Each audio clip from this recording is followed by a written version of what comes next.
going to talk about English grammar topic.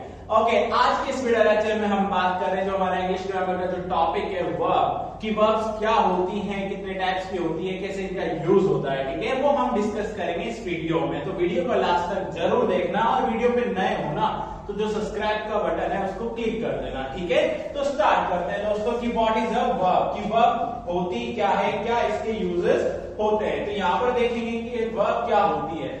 What is a verb? A verb used to describe an action. जी हाँ, कोई भी action या कोई work वो हो जाता है हमारा वर्ब, ठीक है। जैसे कि मैं अभी आपको पढ़ा रहा हूँ, आप पढ़ रहे हो ना, हाँ, तो जैसे मैं आपको अभी पढ़ा रहा हूँ या बात कर रहा हूँ, जैसे Virat is playing cricket, Usain bolt is running, okay, और भी कई सारे वर्ब, कई एक्शन को हमारी वर्ब हो जाती है, ठीक है, या सब्जेक्ट का प्रेडिकेट या फिर और अदर चीज हमारी क्या हो जाती है, वर्ब हो जाती है, ठीक है। तो वर्ब एक सिंपल सी डेफिनेशन हम याद रखेंगे कि एक्शन और वर्ब को ही हम वर्ब बोलते हैं, ठीक है। अब इसके कितने टाइप्स होते हैं, वैसे तो कई सारे टाइप्स होते हैं, बट मेनली हम डिस्कस करेंगे 4 टाइप्स, वो भी सिमिलर ही है, फाइनाइट और नॉन फाइनाइट वर्ब, ठीक है, और ट्रांजिटिव और इंट्रांजिटिव वर्ब। सर ये तो 4 हो गए, नहीं ये 4 नहीं है, सिमिलर है, ठीक है।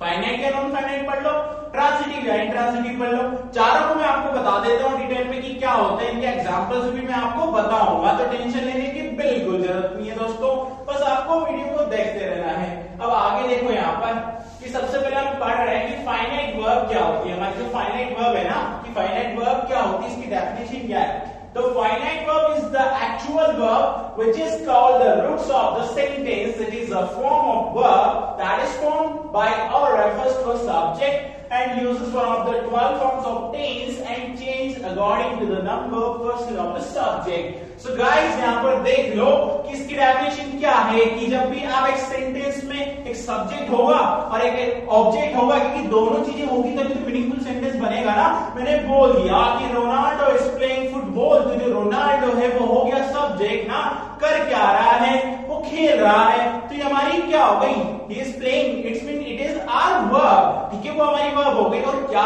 खेल रहा है, it is our object. Guys तो ये याद रखना कि जो हमारी वर्ब होगी जिसके पास क्या है, सब्जेक्ट भी है, ठीक है, क्या है, सब्जेक्ट, यहाँ पर देख रहे हो ना, उसके पास क्या है कि सब्जेक्ट भी है, ठीक है, और ऑब्जेक्ट भी होना चाहिए, क्या होना चाहिए, ऑब्जेक्ट भी होना चाहिए। और ये वाली वर्ब 12 टाइप के जो हमारे टेंस होंगे ना, जब हम आगे पढ़ेंगे ना आगे की वीडियोस में, तब आपको डिटेल में जरूर बताऊंगा, प्रॉमिस करता हूं मैं आपसे, ठीक है।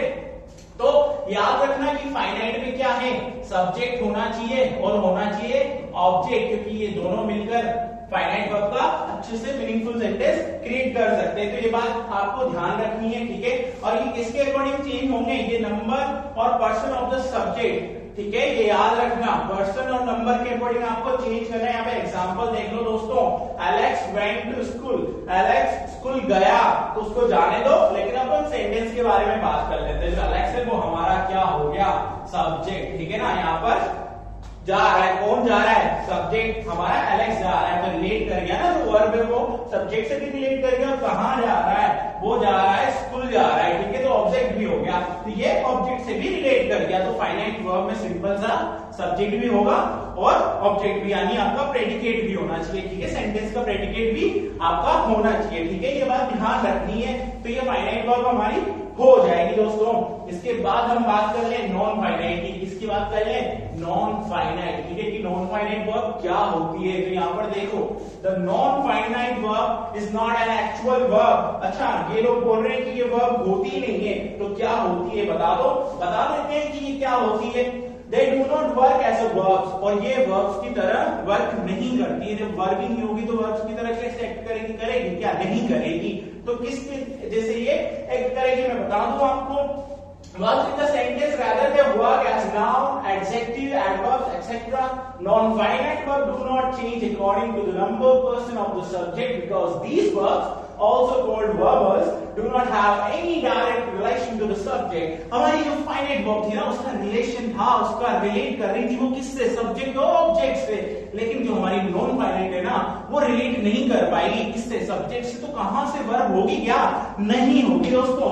एग्जाम्पल में देखो, सब समझ में आ जाएगा तुम्हें। एग्जाम्पल में यहाँ पर क्या दिया हुआ है कि एग्जाम्पल में तुम्हें यहाँ पर दिया गया है playing cricket is only job. यहाँ पर प्लेइंग आपकी क्या हो गई, प्लेइंग आपकी वर्ब हो गई। क्या प्लेइंग से पहले कोई सब्जेक्ट है सेंटेंस में? नहीं है ना, तो रिलेट कर ही नहीं रही। जब आपको पता चल गया यहाँ तो कोई सब्जेक्ट ही नहीं है, तो फिर काय की वर्ब नहीं है ना, तो इसको सीधा हम क्या बोल देंगे, सर ये तो कौन सी वर्ब होगी, नॉन फाइनाइट हो गई। अगर मैं यहाँ पे सब्जेक्ट रख देता ना तो आप बिल्कुल खुशी खुशी बोल देते, क्या बोल देते, सर ये तो फाइनाइट वर्ब है। तो ये याद रखना, playing cricket is only job, यहाँ पर कोई सब्जेक्ट रिलेट नहीं हो रहा है।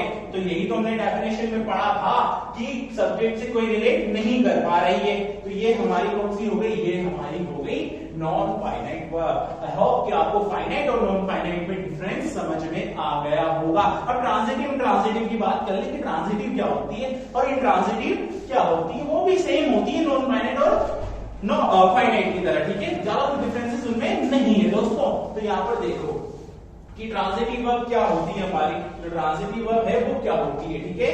तो ये देखो, it must have a direct object. Transitive verb demand something someone to be acted upon, कुछ तो होना चाहिए ना जिस पर एक्ट करें, वरना किस पर एक्ट करेंगे, कुछ चीज तो हो, कंटेंट वगैरह तो हो, तो वही हो गया ना फाइनाइट के जैसे यहाँ पर एग्जांपल दे दिया। यहाँ पर इन्होंने एग्जांपल में क्या दे दिया कि देखो, यहाँ पर इन्होंने एग्जांपल में दे रखा है आपको कि इन्होंने बता दिया, आई painted the car, I painted the car, मैंने कार को पेंट किया। किसको, कार को। किसने पेंट किया, मैंने किया ना। तो यहाँ पर आपका सब्जेक्ट आ गया, जी हाँ आ गया, और ऑब्जेक्ट भी है, जी है, तो फिर ये दोनों हो गए, तो क्या बन जाएगी, ये ट्रांजिटिव वर्ब बन जाएगी, बन गई, ठीक है। तो ये ध्यान रखना ट्रांजिटिव वर्ब क्या होती है। अब हम बात कर लें कि इंट्रांजिटिव क्या होती है, इंट्रांजिटिव को कैसे हम बताएं। तो यहाँ पर देखो, इंट्रांजिटिव वर्ब क्या होती है, don't act upon anything. Sir ये तो वही है ना नॉन फाइनाइट की जैसे, अरे वही तो है, उसी के जैसे है, उसकी भी हालत वैसी थी, इसी की भी हालत वैसी है। ये दोनों किसी के ऊपर एक्ट नहीं कर पाते, ना तो इनके पास सब्जेक्ट होता है, ना तो इनके रिलेशन सब्जेक्ट से अच्छे होते हैं, ना ऑब्जेक्ट से अच्छे होते हैं, तो बेचारे कहीं नहीं जाते, वहीं के वहीं रह जाते हैं। तो ये एक्चुअल में वर्ब होती नहीं है। कौन कौन सी, नॉन फाइनाइट और इंट्रांजिटिव वर्ब की हम यहाँ पे बात कर रहे हैं। They may be followed by an adjective, preposition और अनदर पार्ट ऑफ स्पीच। जैसे यहाँ पर शी स्माइल्ड, उसने वो हंसी, ठीक है। अब हंसी तो छोड़ो यार, कोई बात नहीं। अब यहाँ पर देख लो किसके ऊपर नहीं किया ना ये, तो ये हो गई हमारी इंट्रांजिटिव वर्ब। और देखो एक सिंपल सा तुम्हें एग्जांपल देता हूँ, सब समझ में आ जाएगा तुम्हें। While swimming full stop he broke up his tail. अब बोलोगे सर ऐसा थोड़ी होता है, हम कैसे मान ले, तो ट्राई कर लो दोस्तों एक बार, सब आपको पता चल जाएगा। लेकिन आप यहाँ सेंटेंस में देख लो, सेंटेंस में हम क्या कर रहे हैं कि हमारे पास दो सेंटेंस हो गए, व्हाइल स्विमिंग फुल स्टॉप लग गया, तो ये फर्स्ट वाला सेंटेंस हमारा हो गया है। Then he broke up his teeth, उसने अपने दांत तुड़वा लिए, जब स्विमिंग कर रहा था ना, गिर गया बेचारा, कोई बात नहीं छोड़ो। अब यहाँ पर देखो दो सेंटेंस हो गया, फिर फाइंड आउट करना है कौन सी फाइनाइट है, कौन सी नॉन फाइनाइट है, या फिर कौन सी ट्रांजिटिव है और कौन सी इंट्रांजिटिव है। तो यहाँ पर आप देख लो, इस वाली में स्विमिंग जो वर्ब है आपकी, क्या इसमें सब्जेक्ट है, जी नहीं है, क्योंकि व्हाइल तो आपका कंजंक्शन हो गया ना। और क्या ऑब्जेक्ट है, नहीं है, ठीक है। तो ये होगी हमारी नॉन फाइनाइट और इंट्रांजिटिव वर्ब। इधर आ जाओ सेकंड वाले पे, तो यहाँ पर ब्रोकअप आपकी क्या हो गई, ये हो गई हमारी वर्ब। क्या यहाँ पर आपका सब्जेक्ट है, जो ही है आपका प्रोनाउन है, और यहाँ पर हम इसे सब्जेक्ट यूज कर रहे हैं, ठीक है। इसके बाद क्या टूट रहा है, उसके दांत, तो ये हो गया आपका ऑब्जेक्ट, यानी आपने रिएक्ट कर दिया ना, तो ये हो गई आपकी ट्रांजिटिव और फाइनाइट वर्ब। आई होप कि आपको वीडियो बहुत अच्छा लगा होगा, सब कुछ समझ में आ गया होगा। Thank you.